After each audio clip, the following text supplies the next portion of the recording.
What's the deal, YouTube? It's your girl, Miss Honey.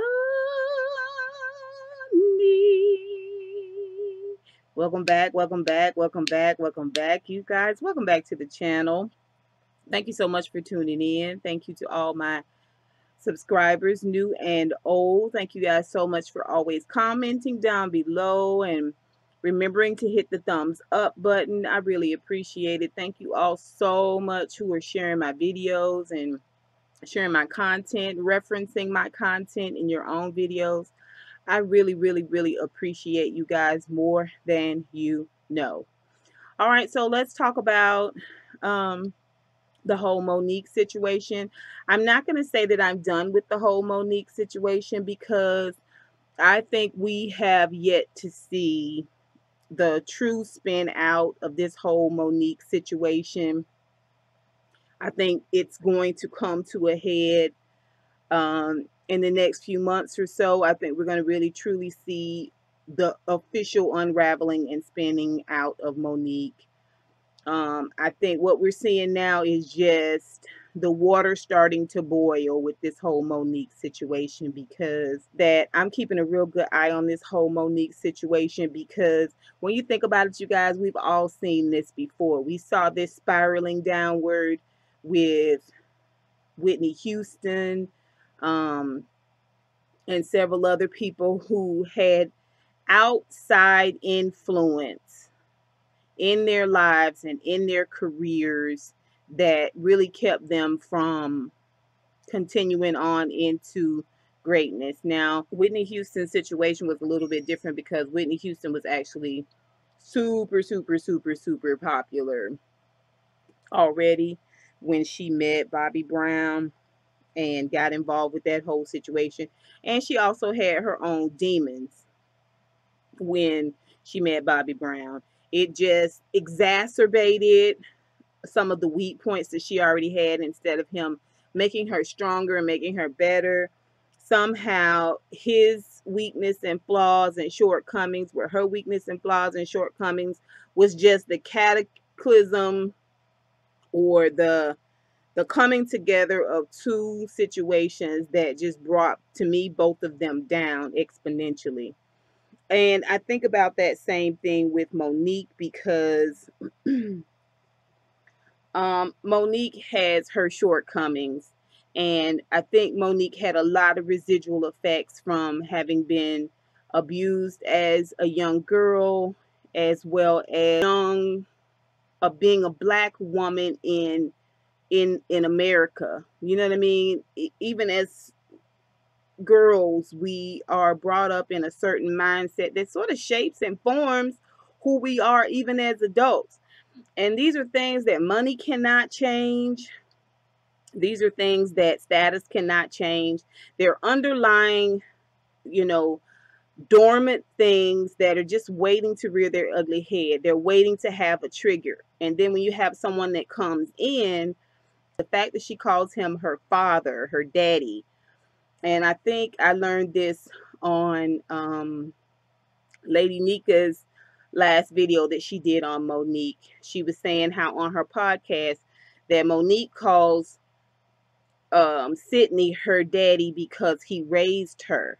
You know, so there's a part of Sydney that sees this longing for a father figure and longing for this guidance from a father figure in Monique. And I do believe that, you know, he may be taking advantage of that. So, you know, I'm not saying Monique came to him in this perfect little way. I'm not saying that about Whitney Houston either. What I'm saying is that when you have a person who has a little bit of a predatory mentality, or when you have a person that they themselves are so weak and broken and fragile, and then you put it on top of, you know, being male, you know, yeah, it can exacerbate that which is weak in them, can certainly exacerbate that which is weak in you, or that which is falling short in you. So that's my whole point in that, in saying that. I also want to talk about Monique versus Tiffany Haddish. I've heard a lot of people reference Tiffany Haddish's book, The Last Black Unicorn, and they reference it, but I haven't heard anybody, at least on YouTube, say that they read the book. Well, I actually read the book, and I it's an amazing book. I think it's beautifully done. Probably first 3, 4 chapters, I was just like, this girl is nuts. Like, she's not, because the things that she would get angry about, I wouldn't get angry about. The things that she just blows off, I would be enraged about. But as you go through the book, you realize that this is the way her mind works. Again, how she was raised up, how she was reared up, shaped and formed her as an adult. And so now, as an adult, even the smallest things she finds joy in. And some of the things that we would consider to be just grossly, grossly inappropriate, she kind of breezes past because that was her everyday life growing up. So I kind of, as I got to the end of the book, I wouldn't even say the end, like midways, I really, really understood Tiffany Haddish a lot better. Now, I got the book on Audible, so she read it in her own voice. For me, that helped me exponentially in understanding her, because her reading it, it just gave the book so much life to me. But if you get the book and you don't read the whole thing, which I totally recommend that you buy the book, support the sister, and read the whole thing. But if you don't read anything, read those last 3 chapters. I think it's the last 3 chapters. It's the chapter where she talks about Will and Jada and her relationship with Will and Jada, and then the 2 subsequent chapters after that. Actually, that might be the middle chapter, might be the chapter before Will and Jada. It's hard for me to say because, like I said, I have it on Audible. But anyway, when she starts to talk about her career and how she made it, she speaks directly to some of the things that we are seeing out here right now that's going on, not just with Monique, but also with Cardi B. And yeah, I mean, unbeknownst to her, because this book was written before this whole Monique blow up, this last Monique blow up. Now, I don't know if it was in works or in it. Obviously, it had to be when she went on stage and told Lee Daniels, Oprah Winfrey, and Tyler Perry to suck her peen. Monique told him to suck her peen, but it was definitely out before this whole Netflix and Monique situation for sure. Okay, so she ain't talking about Monique, but she talking about Monique. You know what I'm saying? Like, she's speaking to the Monique in all of us and all the Moniques in Hollywood and the music industry and all of that. She speaks to it through her own experience. She talks about how she,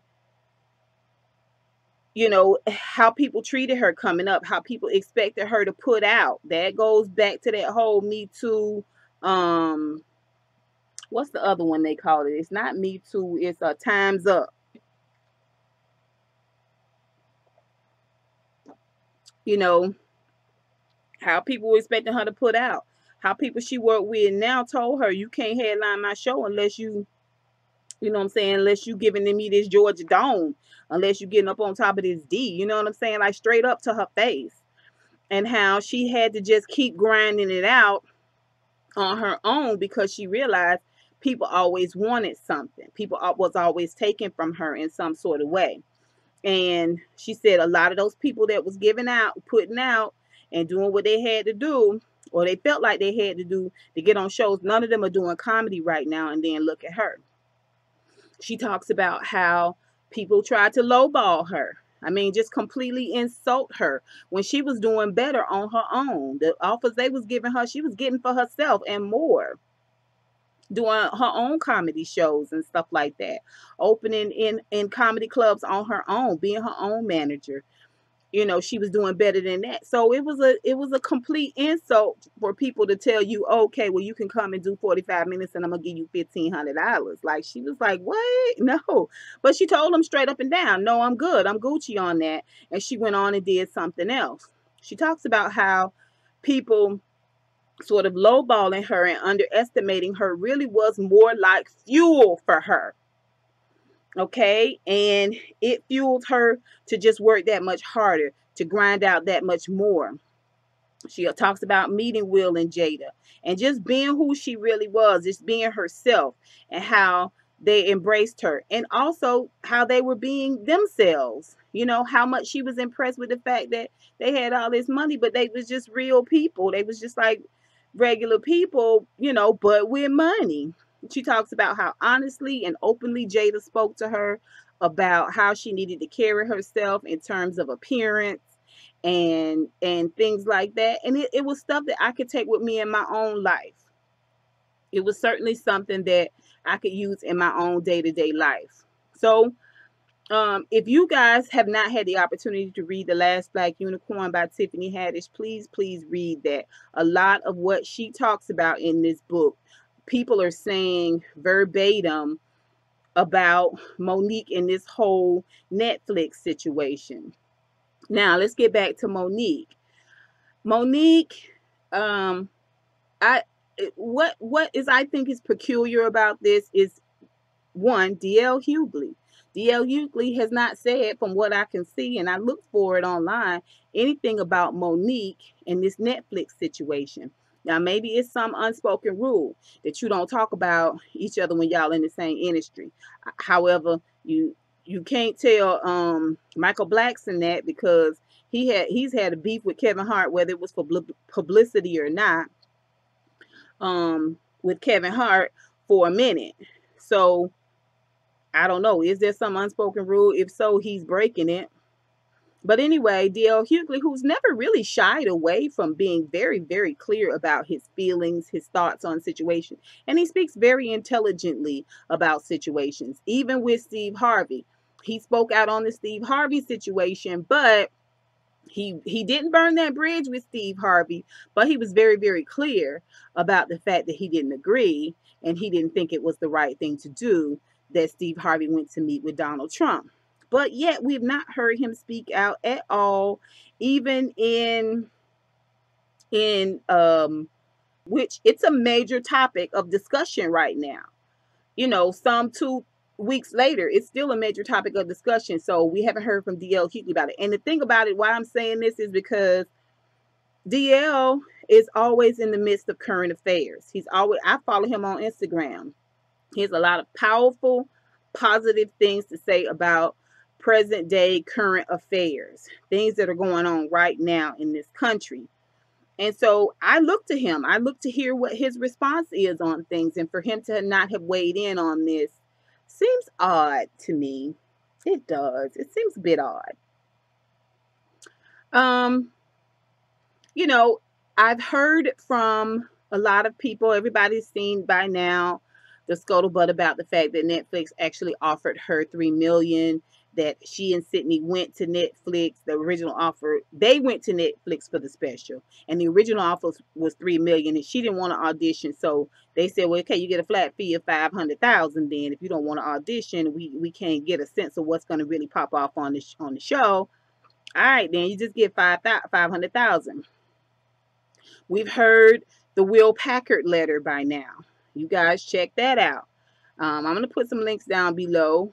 And I don't think that Will Packard is lying. I don't think Will Packard has a dog in this fight necessarily. He doesn't have a reason to lie. All right. So I have no reason to believe that he is not telling the truth. So we've heard that. We've heard the whole list of people that will not work for her. What I'm interested in knowing is, what is the lady at the grocery store saying? Because if you nasty acting, if you got ugly ways, I promise you, it's not just on set. Talk to her dry cleaner, okay? Talk to the lady at the grocery store. Talk to the people at the nail salon, okay? Talk to those people. Now, if them people say she got an attitude, I promise you, she got an attitude. A lot, and I said all this because a lot of people don't believe it. Some people will go down with a ship, and just because that ship is black, just because that ship is female, all right, I think you should support people as long as follow people as long as they follow right. Okay, my mama used to say, follow me as long as I follow Christ, but follow other people as long as they follow what's right. Okay, if Monique is doing what's wrong, you guys, you don't have to say anything at all, but don't get up here or get on social media and try to big up her. And y'all know that this, the way she's doing things, is absolutely wrong. She's in a squabble now, a back and forth with Roland Martin. She kind of did a light back and forth with Whoopi Goldberg and a host of other people. But a true tale of a person's personality and who they really are is how they treat people in the service industry, people who are paid and obligated. They pay their bills by helping other people, serving other people, customer service with other people, so they really do have a dog in the fight. How are they being treated? How are you treating waitresses? How are you? Because I've heard that she's been real ugly with staff. She's been real ugly with support staff, glam squads, things like that. I've heard all of that. I think that says a lot about an individual. It's different if I got beef with you, okay, and I'm giving you the blues because I got beef with you, and you just being ugly and nasty to the lady at Starbucks because you can. That's different. So to me, I'd like to hear some of them testimonies. I can appreciate Will Packer's testimony. I really can. But I want to hear how she treating the lady down at the Publix. Now we're gonna wrap this up real quick. I just want to go back to saying that I am saddened by this whole Monique situation, because here we see another individual who has so much potential. And instead of treating her Oscar like a magic wand, like it is just supposed to drive her car, organize her files, open doors, make, you know what I'm saying? Like, it's not a magic wand, Monique. Number one. Number two, why is this really how you feel? Is this really how you feel? Because you did the Parkers. You did your talk show and other things that you did, and you did it with excellence. You did it with zeal. You did it with fervor because you was on that grind. Now all of a sudden you don't recognize what grind calls for. Grind calls for sacrifice. It calls for compromise. It calls for flexibility. If you are not willing to do those three things, then it's not going to be much of a grind. And I'm not saying you got to kowtow to other people, but at the same time, you have to be definitive. This is absolutely what I'm not going to accept, and I'm just going to move on and do my own thing. For you to call a whole big boycott from Netflix, who is diverse, who is putting a lot of money in the game. They have changed the way I watch movies. Honestly, they really have changed the way I watch movies. Netflix has closed down theaters basically because people rather Netflix and chill than to go out and pay $14-15 for a ticket, for a movie ticket, right? I want to see Mudbound more than I wanted to see The Commuter. I went to see The Commuter this weekend. I'm like, yeah, dog, I should have watched Mudbound for free. You know what I mean? Anyway, it disturbs me because, gosh, Monique, you got so much potential. And it always makes me reference back to people like Whitney Houston. Women got with men who did not have necessarily their best interests at heart. And I know a lot of people reference Mary J. Blige, but I don't know the ins and outs of Mary J. Blige's relationship. I don't know what type of manager Kendall was. I know what type of individual he appears to be. I know the type of character he tends to have. But how he did her work, Mary always stayed working. She always stayed grinding. So his situation seems to be just a little bit more monetary. And obviously, he didn't have all of Mary's mind and heart and soul. It really does seem like Sydney and Monique's relationship, that she has surrendered all of who she is to him, and he is dictating at this point what she must do, what she must say. Whether he's saying get out there and say it, or he's just dropping a bug in her ear, and because he know the kind of woman she is, he know all her weak places. All he got to do is float it out there, and then she take it from there. I want to know, where is that Monique? Where is that Monique that did the Parkers, that realized that she had to work hard, that she had to keep grinding, that she had to be smart about this business? Where is that Monique? Where is it? And then, girl, you need to go and see somebody. Talk with somebody. Talk with a therapist that can help you work out these rough places in your own soul, girl, because it's coming across on that camera like you are a bitter Betty. Okay. And if you're bitter about this industry, that's just one thing. But if you brought this bitterness from childhood and now you are projecting it into your adulthood, it is going to be a catastrophe for you, a catastrophe for your finances. Like, don't go down like this. Don't go down like this, Monique.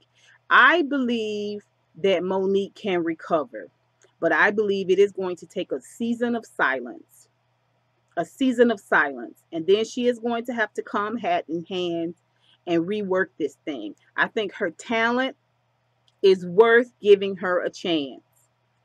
But first, she's got to hit that brick wall. She's got to hit that wall where she says, I'm not doing this thing right. I'm not doing this thing right. I'm not happy. I'm always complaining. I have no friends.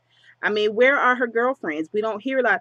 I mean, a lot of her girlfriends that she has, she is just like setting them on fire. Like, where the girls you did Queens of Comedy with? Now, Miss Laura is good friends with Linnell. I haven't heard from Linnell. I don't think. Haven't heard from Miss Laura. These are people you work with on a regular basis. Ain't nobody saying nothing about it. Now, either they pity you, they recognize what's going on and they pity you. They don't want to drag your name, or girl, they can't say nothing at all because it ain't good. It's just something I want you guys to think about, which is one of the reasons why I didn't do voiceover and I didn't do pictures and things like that, because I could have brought in Tiffany Haddish book and pictures and all that stuff. I wanted to talk to y'all one-on-one because I hear the conversation going on in a lot of places, and I hear how people are kind of at a tug of war about, yeah, it is a great point that Hollywood does lowball African American actors and actresses and people of color, women. It is a conversation worth having. It's a fight worth taking up. But why are so many people not siding with Monique? Why have you been in this industry this long, girl, and no one is coming alongside of you? And I know what y'all saying. Wanda agreed that Netflix lowballed her. But now we know that Netflix came to Wanda, one. And two, we know that Wanda said all she did was she didn't take it. She went on to something else. So the only thing she confirmed was that Netflix can't give out lowball offers. That's the only thing she confirmed. I didn't hear her confirm anything else about Monique. I didn't hear her co-sign on anything else that Monique was saying. Okay? Why have you been in this industry this long, girl, and no one is speaking out on your behalf? It's something for us to think about, because it's our money that goes into supporting people. It is our conversations that have them trending on Twitter and IG and all of these other places. So our conversations matter. Our opinions matter. And that's why I wanted to come on here and talk to you guys face to face about how I was feeling about the whole Monique situation, because I really kind of just watched it. Why aren't people supporting you, Monique? Why aren't your peers supporting you in this way? Even Jada did not come out and say that she thought that Monique was being mistreated. No, she said no matter who the delivery person is, no matter the delivery that they are bringing, the conversation is still worth being had. A lot of people out there are riding hard for Monique, and you just sold out. I don't know if you just sold out because y'all thinking of her as Miss Parker. I don't know if you just sold out because y'all love the way she did Queen's Comedy, but you need to look at things with a reasonable eye, a discerning eye, because that's the only thing that's going to help Monique. And lastly, I'm just going to say this and get off. I'm concerned about Monique because I can see her going down the same road that we saw with Whitney Houston. And that is for someone to have so much talent and so much and so much star power, you know, the ability to captivate the world. Now, Whitney was a much larger star, and Whitney kept, from what I can see, a circle of friends as well. But you determined to be in a situation or be with an individual that's not necessarily the best for you.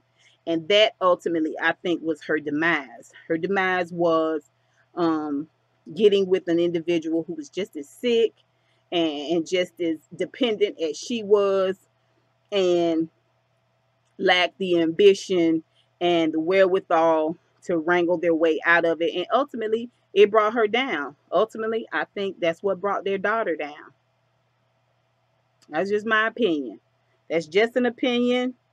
It's all alleged, but that's what I'm saying. And I see the same thing with Monique. You got a lot of talent. You got a lot of potential. Although you weren't as huge of a star as Whitney was. I mean, Whitney did it for many, many, many, many years. But you're still in this place where you've got someone in your ear. And whether it's deliberate or it's based on a sort of codependent type thing, they are depreciating your value. They are slowly pulling you down into the abyss. And by the time you recognize it and realize you need to come up out of it, it's too late. It's too late. The residual damage is what destroys you. So my hope is that Monique will get out of this situation, or at least be able to stand back on the situation and see it for what it is before it's too late. That's my opinion, you guys. Y'all tell me what you think. I know y'all sick of this whole Monique conversation, but I wanted to have it. I wanted to weigh in on it. But that's all I got for you guys. You guys let me know what you think down below. What do you think about my references to Monique? What do you think about the whole Tiffany Haddish situation? Tiffany Haddish is winning, winning, winning. And a lot of it has to do with her attitude. Not just towards adversity, towards the business. You guys, have you read Tiffany Haddish's book? Let me know. Put it down below. Until next time, honeybees, thank you so much for tuning in. I love you guys. Mwah, mwah, mwah. Ah!